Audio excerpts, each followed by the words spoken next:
En matière de marché public forfaitaire, le juge administratif vient de rappeler aux prestataires la nécessité de quantifier avec minutie leur coût de réalisation des prestations. Aucune indemnisation ne peut être réclamée au maître d'ouvrage.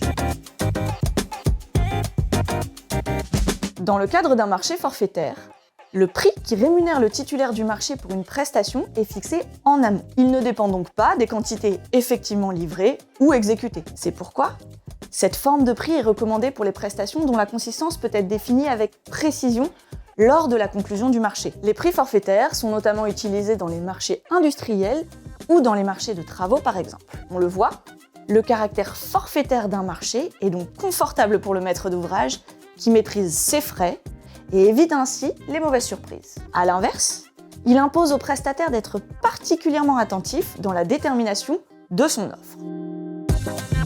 La Cour administrative d'appel de Marseille vient d'en apporter une nouvelle illustration. Dans cette affaire, une entreprise de travaux a sollicité, dans son décompte général définitif, l'indemnisation de ses coûts qui résultaient de la mise en œuvre de quantités d'acier supérieures à celles qui étaient contractuellement prévues. Saisie de cette question, la Cour rejette la demande de l'entreprise compte tenu du caractère global et forfaitaire de ce marché. La Cour relève d'abord qu'il appartenait à l'entreprise d'estimer les quantités nécessaires pour la réalisation de son ouvrage et de vérifier la justesse du quantitatif avant la remise de son offre. Le fait que l'entreprise communique des documents démontrant que son estimation initiale des quantités était correcte et raisonnable n'y change rien. La Cour souligne ensuite que l'entreprise ne démontre pas que le maître d'œuvre aurait commis une faute dans la réalisation des plans initiaux ou des plans d'exécution. Si une telle faute avait été démontrée, elle aurait certainement permis de sortir du forfait de ce marché. En effet,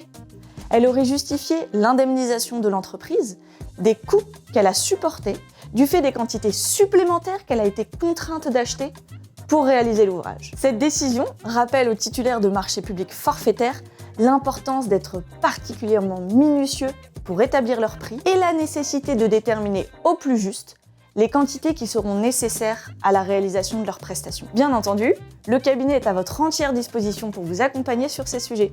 À très bientôt!